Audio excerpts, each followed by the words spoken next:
Hi, Brooke. Hello. Well, I wanted to. Do we have anyone in our Zoom yet?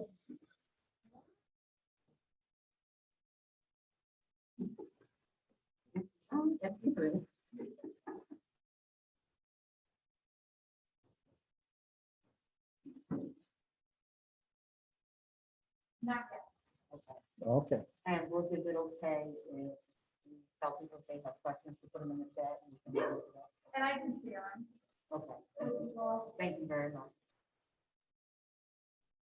And we have people that came in for the Tiff and Richard show. And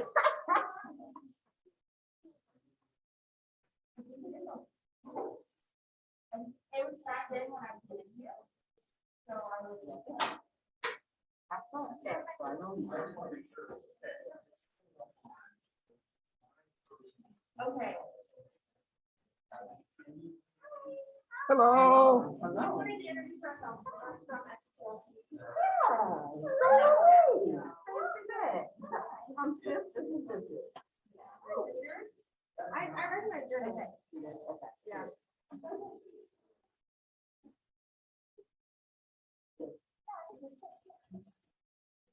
Our, so we're in recruitment hours.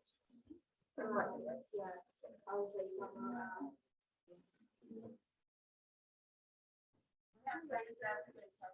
like, I'm Maria.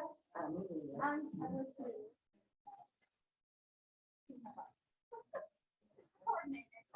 Yeah. We're both STLCC. Oh, nice. Mhm. We never left. Yeah. We Right. never left. We're sitting ambassadors and then just kind of. Oh, that's cool. I just left a part-time position to. Yeah, we're literally on like 10 track. That's pretty cool. I'm just a couple years older than me.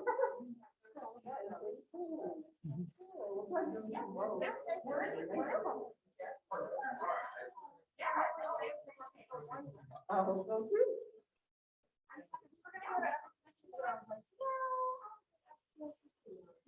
Well, we appreciate it. That would be my optimum later for 9:15. Yes, I'll probably need to be like 6'1".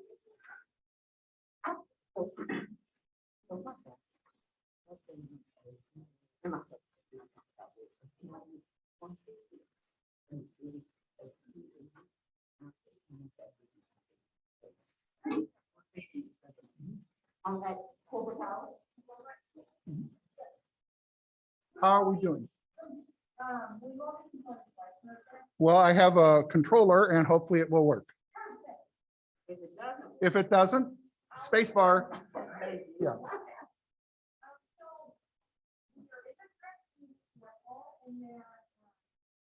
But there's not any other.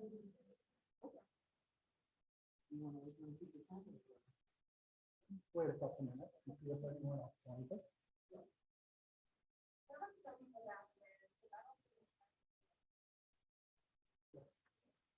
And once the city party's on, that people have to come to it. Well, they gotta get out of the chair from the table and come up here. That's So fine. that clock is a lot fast. Okay, that's why I was like. So that clock's at least 4 minutes fast. Well, and then the computer was broadcasting. Was way wrong. Was like 30 minutes. Yeah, 30 minutes. They still. No. It got like 3 minutes. Yeah. You look up and go, oh, I should have been someplace. And it's like, Right. yeah. And you guys like, that's what I'm saying? You guys work under, court office? Yes. Yes. welcome. Oh, okay.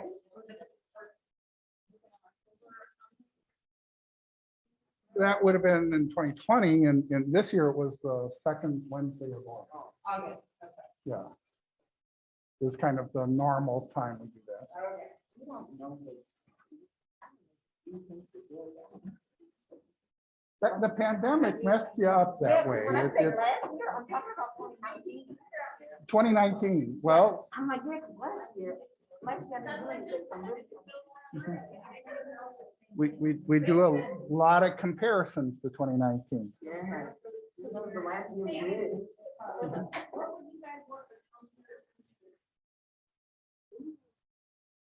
So I'd say when that clock says 20 after that. That sounds good. I'm with that.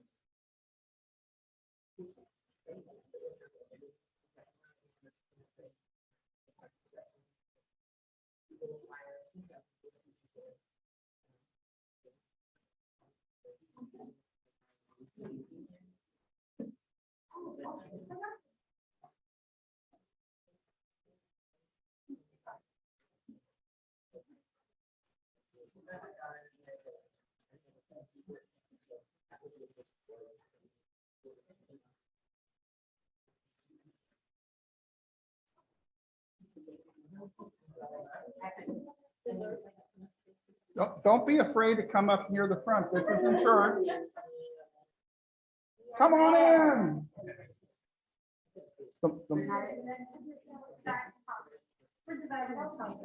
Okay.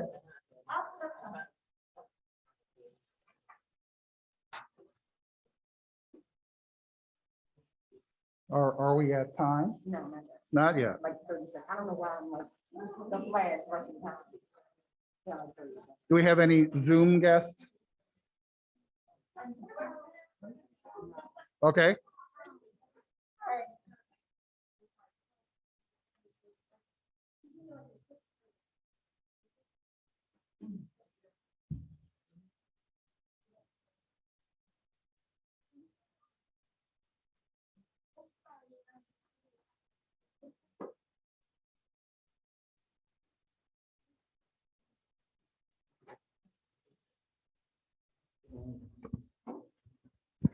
Good afternoon, everyone.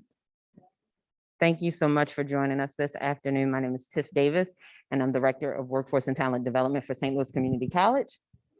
I'm Richard Schumacher. I've been with the college 37 years, so that means my titles and other duties as assigned. Also means he's the expert in the room, and I'm going to yield to him. But today we're going to talk to you about this year's State of the St. Louis Workforce Report that we do at St. Louis Community College. And Richard, how long has the college been doing this report? This is the 13th year in 2021. 13th year. So I'm going to talk to you about equitable recovery, opportunity, and growth, and what some of the results of the study were. And Richard's going to tell you all about how the study is conducted, methodology. We're going to go through some numbers, some data, and then really try to give you some insight into the St. Louis workforce of now and in the future. So the State of St. Louis Workforce Report, you can download for free at the URL that's here, including the previous 12 years before that, if you want to look at the other copies of the report. The report basically has three sections. One section talks about the general economy of the St. Louis region and compared to the state. Another section is a survey that we do of employers in the St. Louis metropolitan statistical area. That's St. Louis City and County and the surrounding 13 counties. And then the final part is a narrative section, which kind of changes from year to year, but we basically talk about issues to the workforce that people are seeing and experiencing. The first part that we talked about, which I guess you have to hit the space bar for us because the remote's not working. Please, Brooke, thank you. Okay.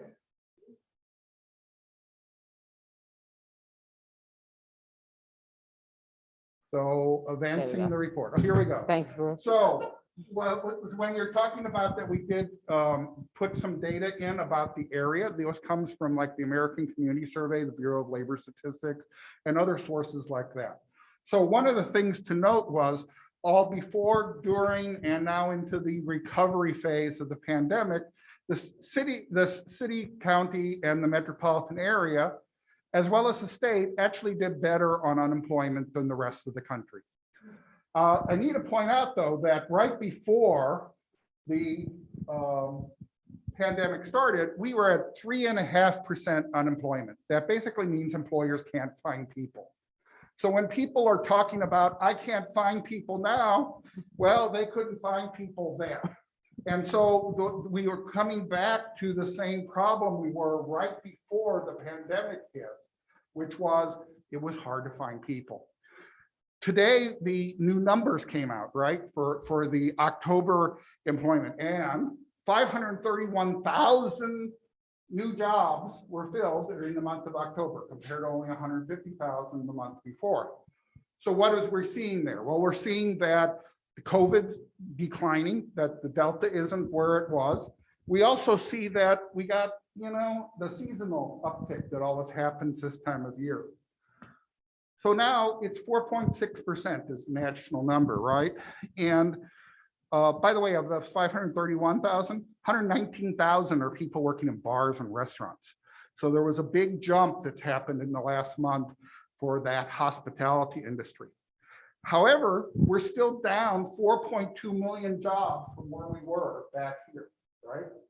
There's 3 million people that have left the workforce because of the pandemic and have not come back and may not come back. Next slide.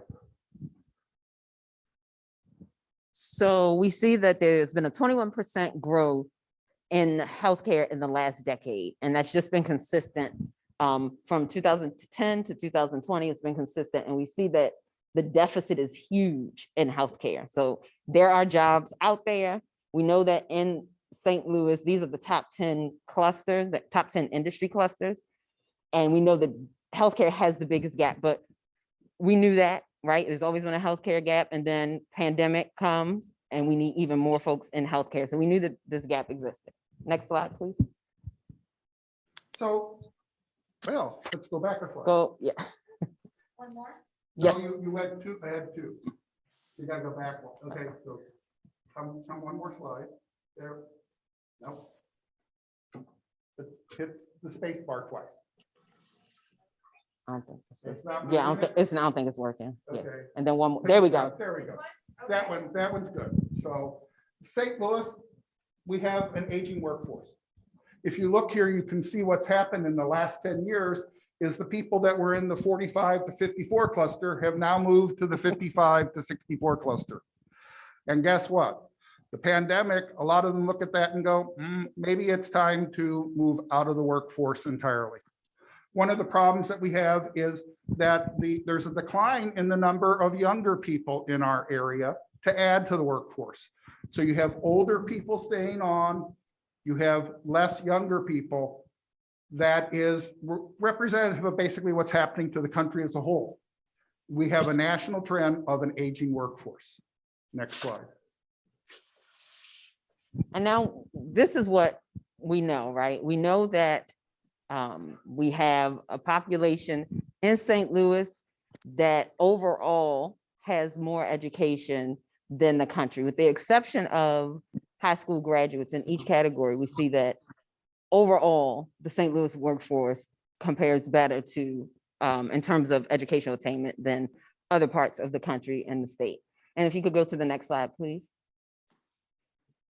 Also, what we know is that education affects both unemployment and pay. So the higher your pay, or the higher your education, the higher your pay. The lower your education, the higher the likelihood is that you will be unemployed. And we see that the biggest salary jump happens between people who have some college education and people who have bachelor's degrees. So when you get that 4-year degree, that salary makes the biggest jump than in all of the other median earnings. And we know that any post-high school education provides what? Job stability. Next slide, please. So we do our employer survey. We talk to employers in the whole metropolitan area. And we asked them, basically, we have a survey that's a 23-minute phone survey. And we only count the surveys that are completely done. We also do surveys for 2019, 2020, and 21. We did all of the 16 different areas that represent the St. Louis employment scene. We did that because we wanted to be able to compare. We had the before, we wanted to compare the during and what's happening during the recovery. When we interview in the percentage that industry represents that industry within the St. Louis area.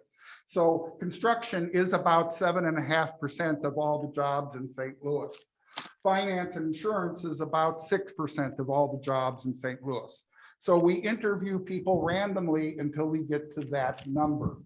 The little freckle spot chart on the side shows you the area that we interview, and that you can see that we talk to people scattered throughout the area. Next slide, Tiffany will talk about. So also, based upon what Richard just told you about that representative sample that we take of the region, we do that in the same way regarding employment size or the firm size. So depending on how many people are employed by that particular company, that represents that what the region looks like in terms of that size employer. So for example, the region has about 50% of all employers have 11 to 49 people employed, right? So there's a smaller section. I know we think of employers in the region are all huge and all big, but truthfully, large employers with 50 or more employees only make up about 20% of the overall employers in St. Louis. So does that make sense? So this is a representative sample as well as by industry. So we do it by size and by industry. For this area, there's about 76,000 employers for the metropolitan statistical area. We don't interview ones with less than 5 employees because that skews the data in strange ways. Next slide. They have to hit page down.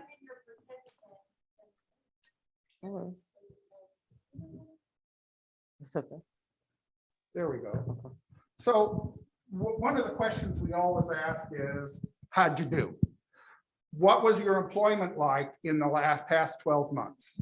And one of the things you'll see right away is there was a spike in 2020 and 2021 on the folks that decreased their employment. This is a difference from all the years, the decade before that we were looking at.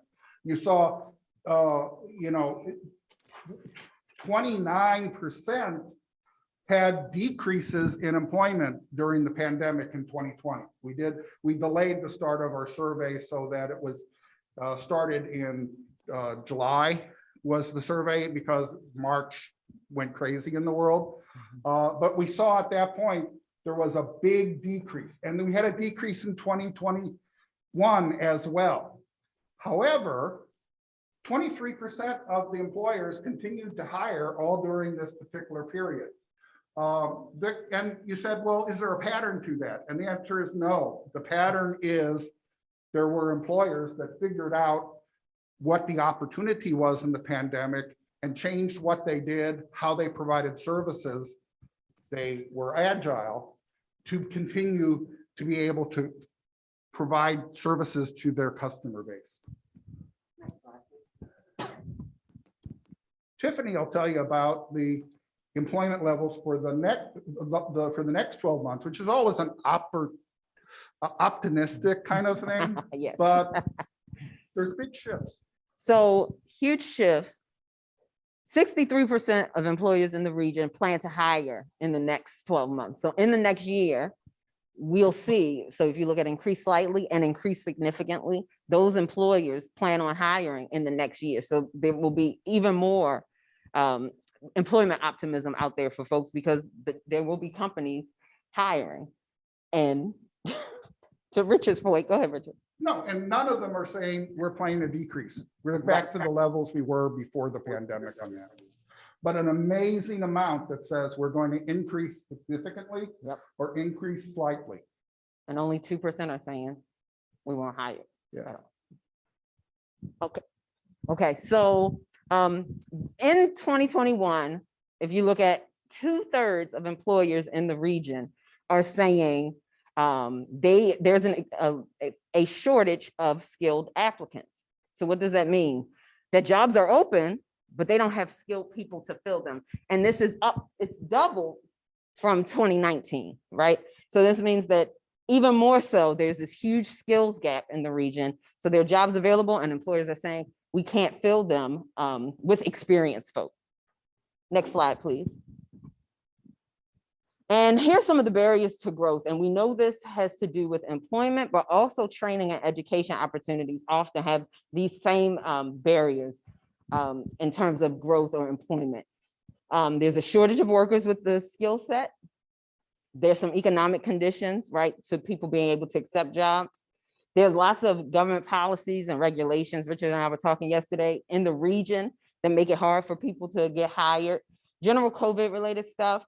And then the two at the bottom, if you notice, that makes up about a large portion of the barriers are lack of transportation access and lack of childcare access. So when we think about lack of transportation access, don't just think they don't have a car. Think about that last mile, right? That the bus might stop where if you're driving a car, you think, oh, the bus stop is just there, but it could be a mile or 2 miles away from the actual building. So that's a transportation barrier. Same thing with childcare. Sometimes people don't go to work or don't go to job training because childcare costs more than it's worth to actually go to work, right? We see that in families all the time where one member of the family will just stay home because it's not worth it for them to go out and work because they end up paying that out to childcare. So these are a bunch of the barriers to growth in terms of employment, as well as training and education programs. So we know that the shortage of workers with knowledge or skills, the technical skills, are still the #1 barrier to growing employers. And has been for many years. And the change that you see here, people are worried about economic conditions. Well, duh, things are changing again. Government policies and regulations had this spike this year. But remember, St. Louis has highly regulated industry. Healthcare has lots of regulations. Financial services has lots of regulations. So you're seeing that as a concern again. But transportation in St. Louis is always an issue. The employers are spread out, and they're spread out from where people live. And how do you get from home to work and back again has still a continuing issue for our area. And as we go to the next slide, we'll talk about what they do to add new workers. And this is a major change right here. If you go and take your MBA class, they'll tell you you hire part-time people when times are uncertain. And that's in fact what employers in St. Louis did for years and years and years, and all during while we did the survey. This year, it's a change. Employers are hiring full-time employees. Why is that? Well, we could speculate. You work so hard to hire them, you want to make sure you don't lose them to somebody else. You can't really find people unless you give them the benefits that go along with full-time employment. So we've seen a big shift here compared to the next slide about the hiring of part-time employees versus the hiring of the full-time employees. And what we saw is a big jump. There's a big jump for hiring. There's a big jump in terms of changes.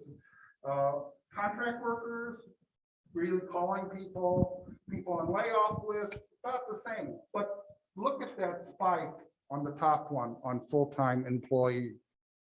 That's the big change. 80% plan to hire full-time employees in the next year. Next slide. So how are they addressing these skill shortages in the workplace? What are employers doing? They say our biggest barrier to hiring folk is they don't have the skills. So this is what we're doing to address it. So 82% of employers are saying, just hire folk and we'll train them when they get here. So they're hiring and training, right? And that's different from the past. Most people will say, oh, you need to have the experience when you get to the door. But right now, because there's a shortage, they're saying, just come on board and we'll train you. 66% of those in the region are saying, we're just going to pay more, because we know that that's how you recruit and retain, right, qualified talent. About 52% are looking outside the region. And then the rest is either looking into hiring contractors, investing in automation, or hiring from outside the country. Could you go to the next slide, please? So these are the measures that they're taking to address skill shortages. If you look back in years prior, more employers were looking at hiring contractors.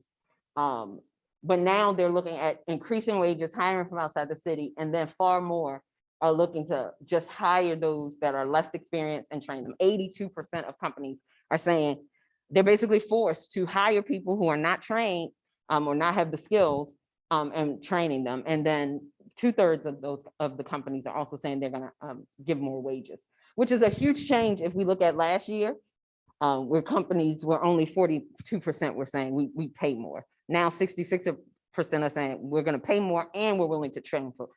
So if you look at the new numbers that came out this morning, comparing September to September 2020 to 2021, there's been a 4.2% increase in average wages in that 1 year period, up from a year ago.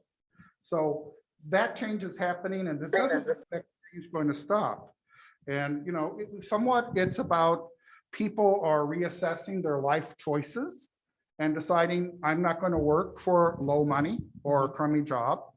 But you also have something else happening. It's growth through productivity. Productivity has also gone up. So they're paying higher wages, but they're showing more productive numbers. So they're figuring out how those people can work more effectively to work for that employer. Shortcoming of applicants. So let's look at the shortcomings. I'm not going to go over the numbers just yet, but let's just look at the list. The first one we have is poor work habits or ethics. And then we have a lack of general business or industry knowledge, lack of critical thinking, problem solving skills, lack of communication or interpersonal skills, and ability to think creatively. And then the very last thing on this list, right? There's a longer list of things, but you have to go down, what, 6, Richard? That's number 6 items before employers say a barrier or shortcoming is the actual technical skill that's required to do the job.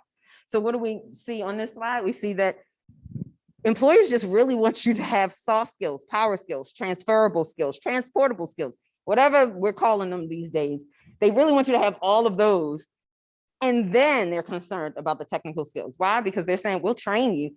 You just got to be likable. You got to be able to problem solve. You got to show up to work on time, right? Showing up is important. Yeah, showing up, right? But then we go back, when we talk about showing up, we go back to that barrier to employment. Maybe my transportation isn't reliable. Maybe the bus came and it was full and I had to wait for the next one, right? So you got to show up. You got to be on time. You have to be nice and be able to problem solve, have good conflict resolution skills, good communication skills, be able to think creatively and think of other options. And then we get to, oh yeah, by the way, one of the shortcomings is that they should be able to do the job, right? So we're talking about those power skills. And if you've been a part of the STEM STL pathways conversations, you know that those power skills, transportable skills are something we're always talking about. And Richard's going to talk about some of the 18 this stuff. is a STEM thing, right? So we'll do a comparison. What we normally did with our state of St. Louis workforce is we did all the industries 1 year, and then the next year we would target something and look at like 3 or 4 industries.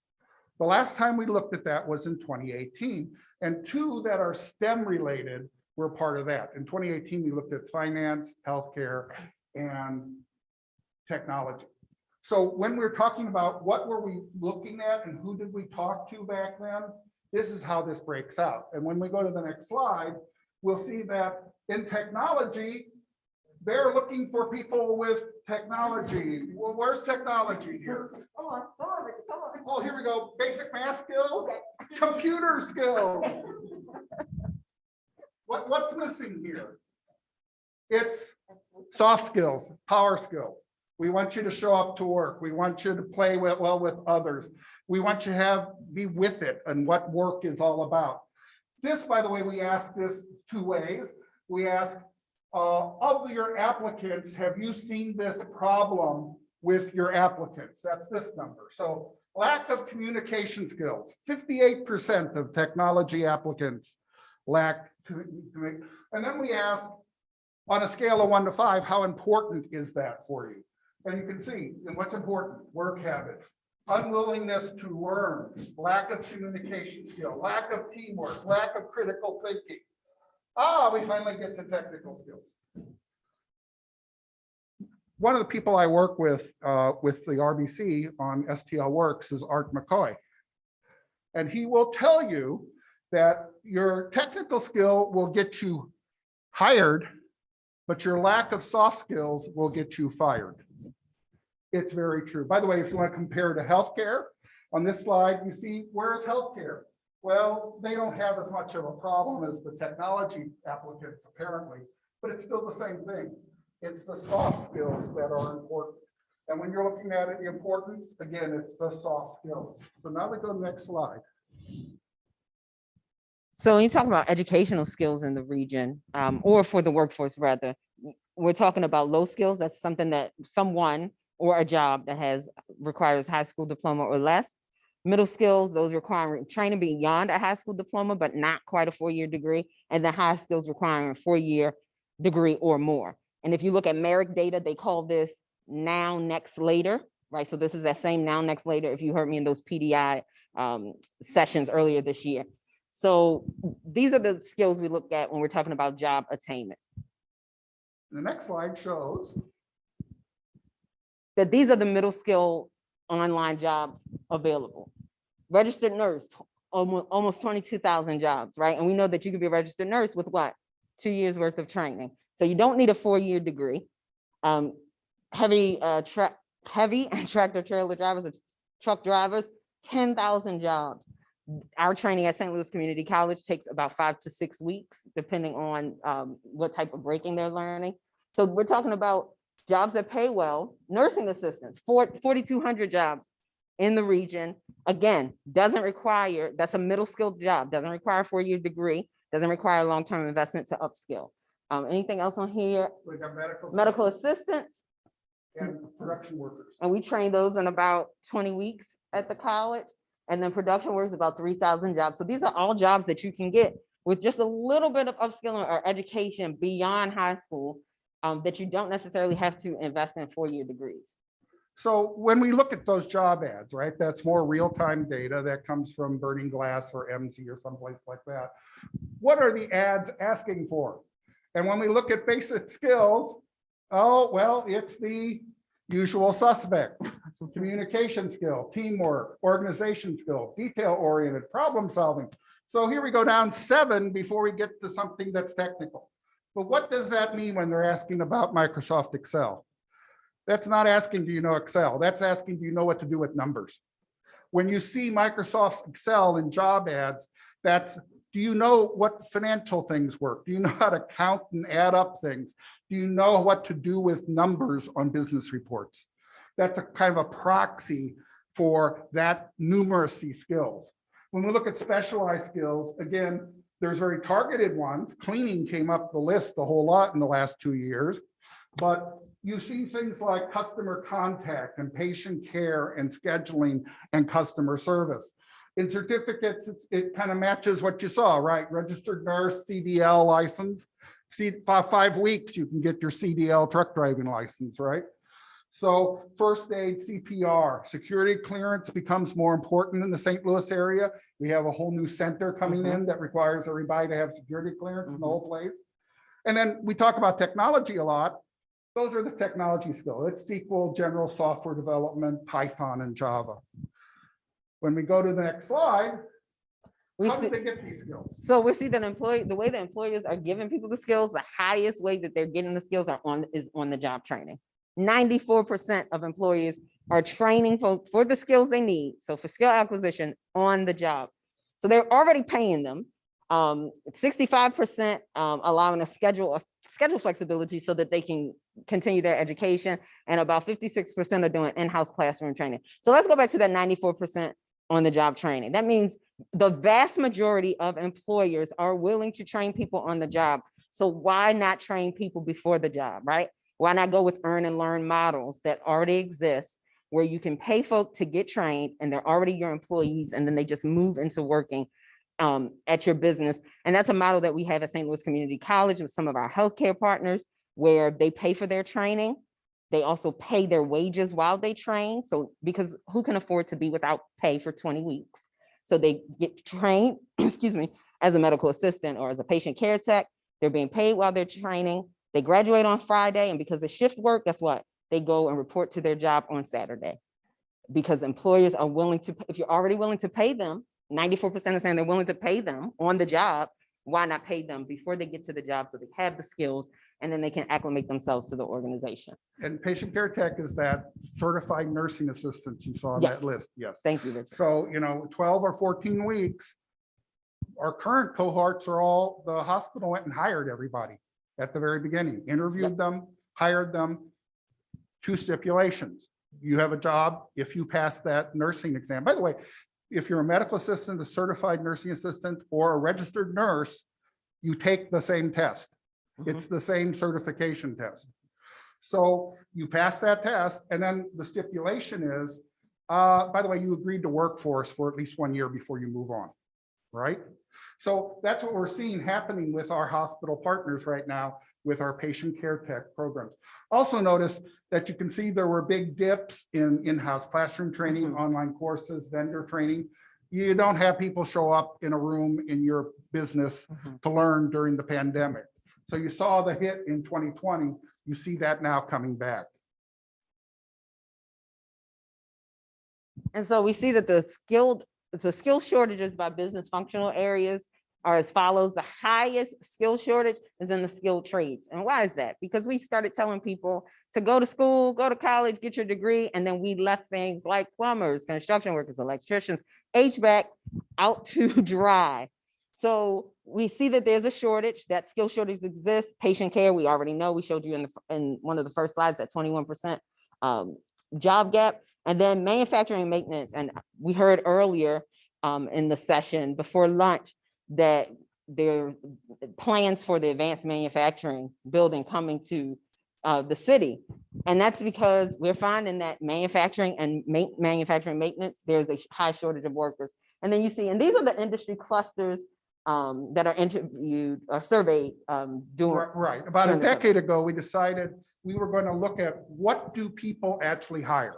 And we decided these were the 7 categories of employees that the majority of the employers hire.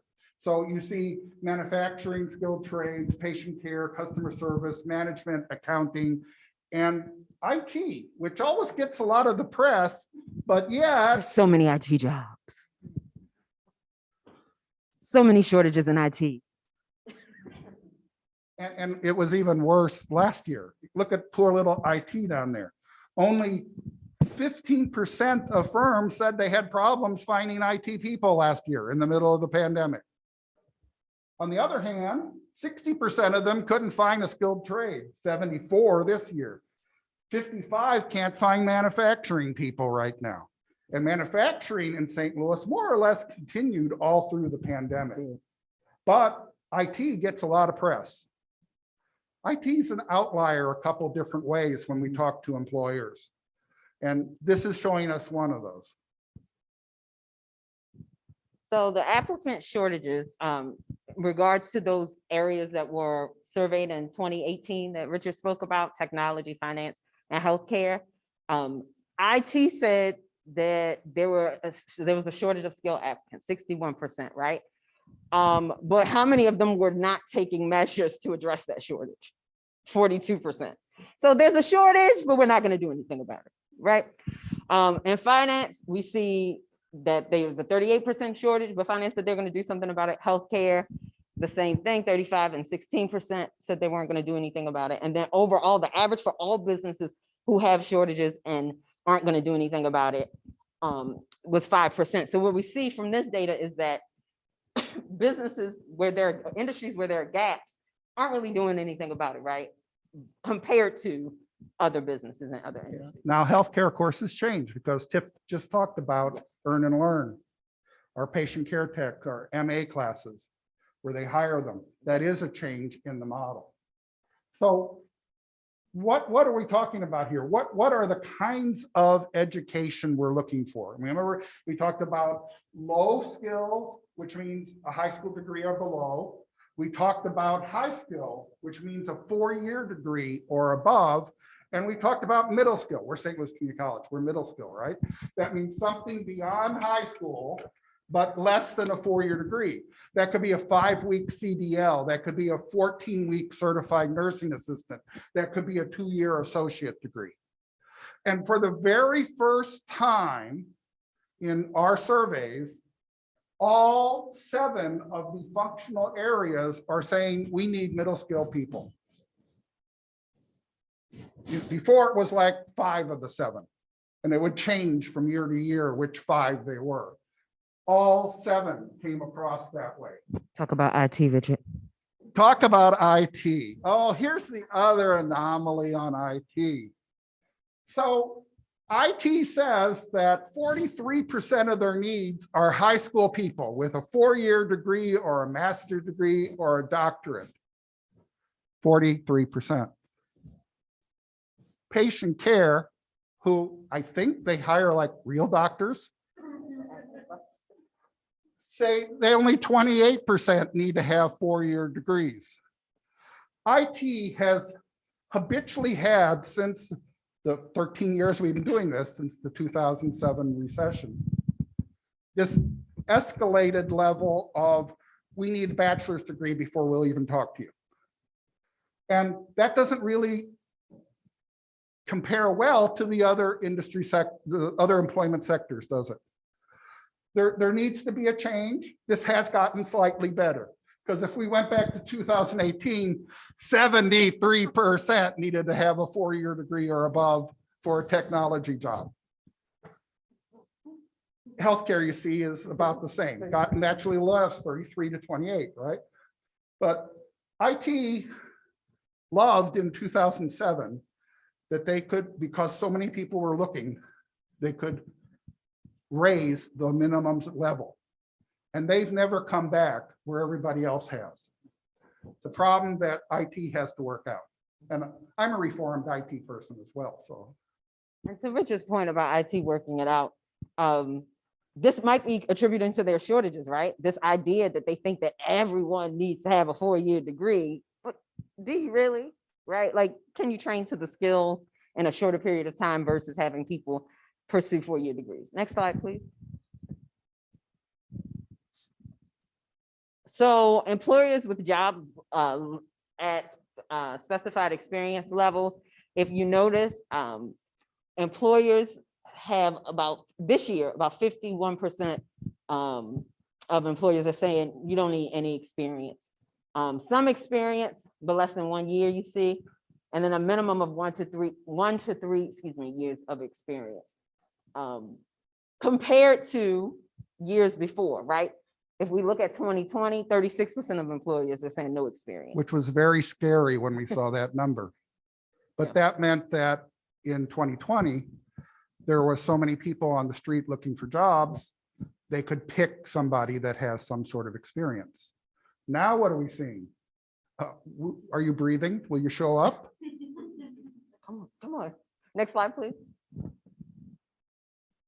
And so the jobs that are available with short-term training, about 78% of employers have jobs with short-term training, right? And then let's look at the number compared to 2020 and 2019, where we see that they were lower. And now, well, not in 2019, 50% of them. Well, no, what you're seeing here is the number of folks that have jobs available for short-term training, which means 6 months beyond a high school degree or less, has continued to actually the numbers increase, because here it was 71%, right?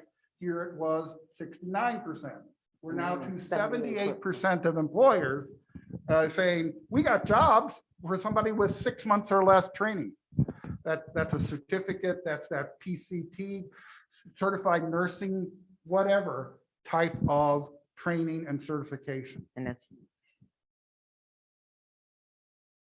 So if we're an employer and you're showing up and applying, what are some barriers you're going to see? Ban the box didn't quite do a lot. 74% of employers still run criminal background checks. About half run drug screens. We ask about what drugs are you screening for? Alcohol, opioids, marijuana. We asked that in 2020. We found out that you either screen or you don't screen. And if you screen for everything because they contract it out. License checks have become more important. Financial checks have been more important. And a third of them outsource it to another company. So some employer positions for justice involved individuals. So let's go back to 2015, when 0% of employers, 2019, where 0% of employers said that they would consider justice involved individuals for jobs. They said, no way, no how. 3 companies out of 1,000.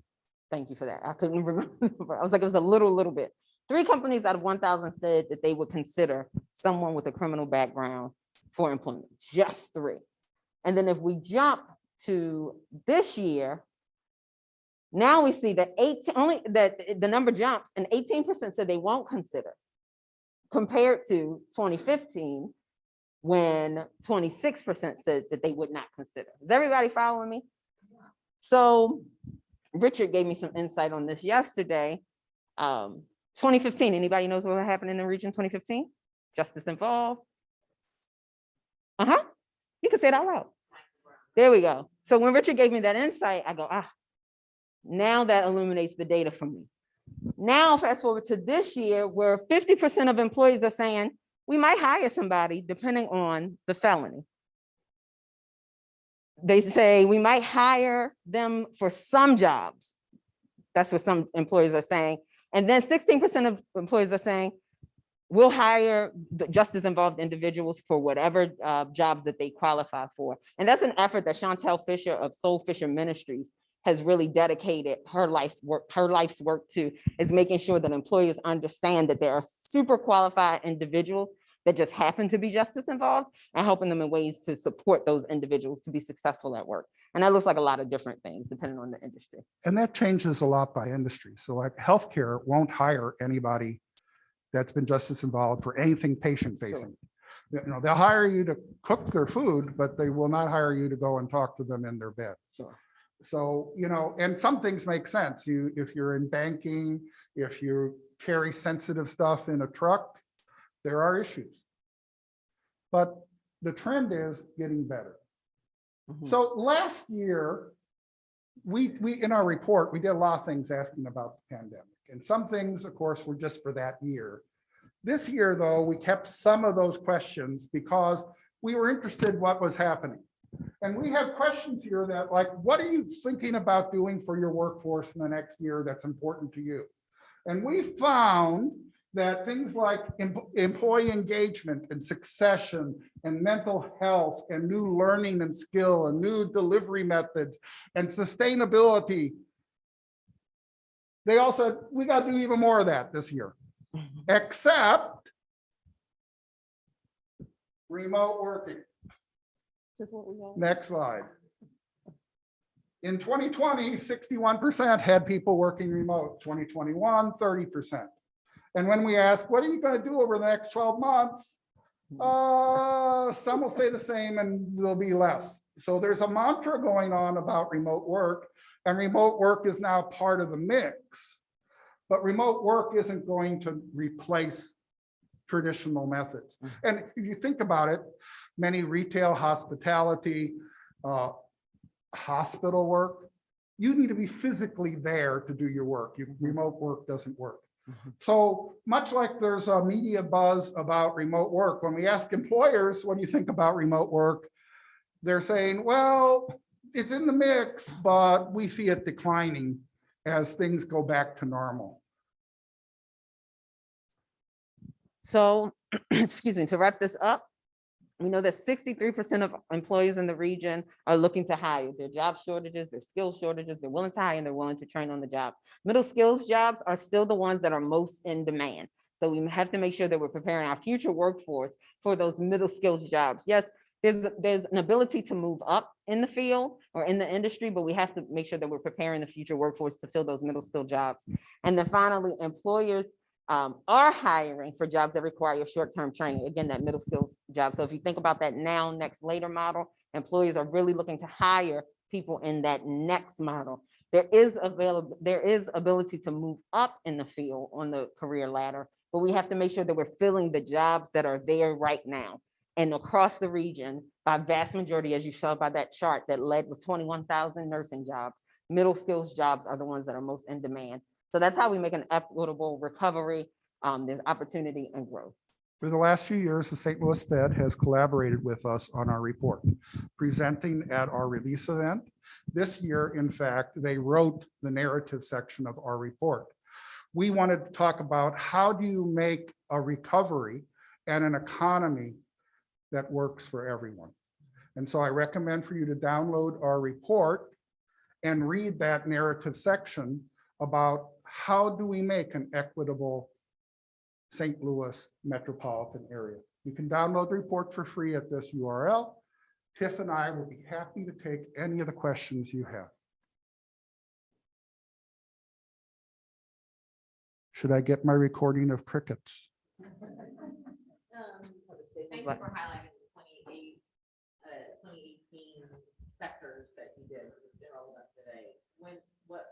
So give me a catch up, what sectors have you done in the most recently? Well, that was the most recent, 2018. It was. Because in 2019, that was going to be an all industry. Right. We were actually going to do STEM workforce in 2020. And then I had to throw away all my questions Yeah. because I was about to hit send and the second Friday in March came. And we had to rethink it. And what the rethinking was, no, we ask everybody, we make a whole bunch of questions that talked about the pandemic. So if you really hear about that, that's in the 2020 report. But we asked everybody because first I was worried we couldn't get people to answer the phone. And second, just looking at STEM doesn't make a lot of sense in a pandemic. We need to see what's happening with everyone. And again, this year, we did everyone to see, like a before, during, and the recovery's happening, what's going on. So 2018 was the last one that we did sectors. The sectors were healthcare, finance, and technology. In 2017 was all industry. 2016, again, was sectors. We did transportation, logistics, and things like that. 2014 was the last one that we looked at STEM. And STEM has a lot to do with manufacturing and technology, really, in the St. Louis area, right? Little healthcare, but when people think about STEM in St. Louis, it's manufacturing and IT. Biotech, ag tech are very important. Try to get numbers on those. Some of those jobs don't even appear in a way that you can pull out of employment data that you subscribe to, right? So it's hard to dig into some of those. Well, 2021 we did. 22. We may go back to STEM. And quite frankly, if there's areas of interest, you can email me. We haven't decided yet. We know we'll be doing an employer survey. We have to figure out what. I will point out that we collaborate with the state of Missouri for the last 3 years. They use my question set to do the state of Missouri survey as well. That will be released in about a month for their 2021 survey. Last year, we found 19,000 disconnected business phones in the state of Missouri. Now, we don't know if those businesses all went away or if people moved to cell phones, but when we picked the Reference USA list of businesses, so you have your primary business telephone number is disconnected, that cannot be good. And one of the problems that we had last year and this year was still getting people to answer the phone.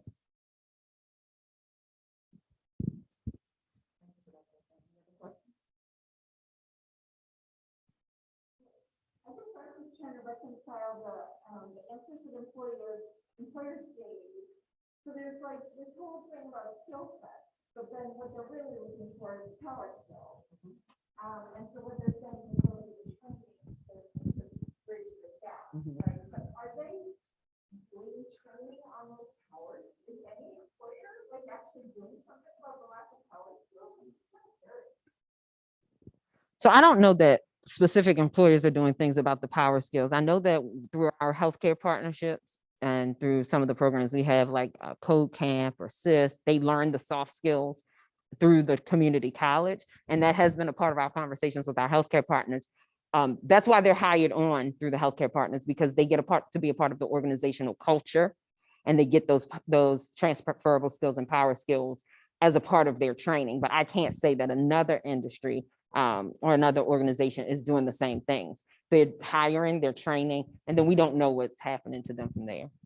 But for instance, we've done a pre-employment program with Boeing for 18 years. And over the time, you can see that evolution happening where they are talking about interviewing skills and soft skills and team building as part of the training, not just the measuring and the physical doing. And so that's an evolution that we've seen in that particular program as well. And as Tiff mentioned, we're seeing that more and more get incorporated into our other programs. Our SIS is kind of driven by the financial industry, was looking for basically customer service representatives. So that customer service skill is an important part of the mix of that.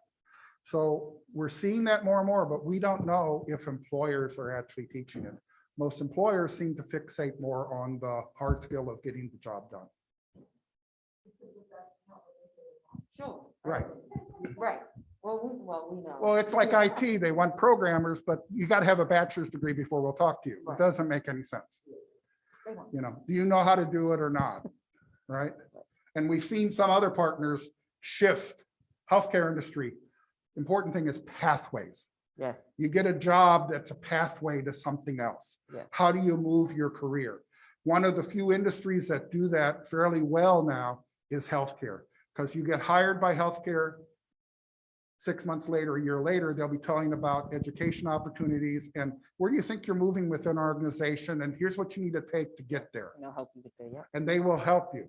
You don't see that in a lot of other industries. And really that's what's needed, is to create those pathways for how does your lifelong career path change over your life.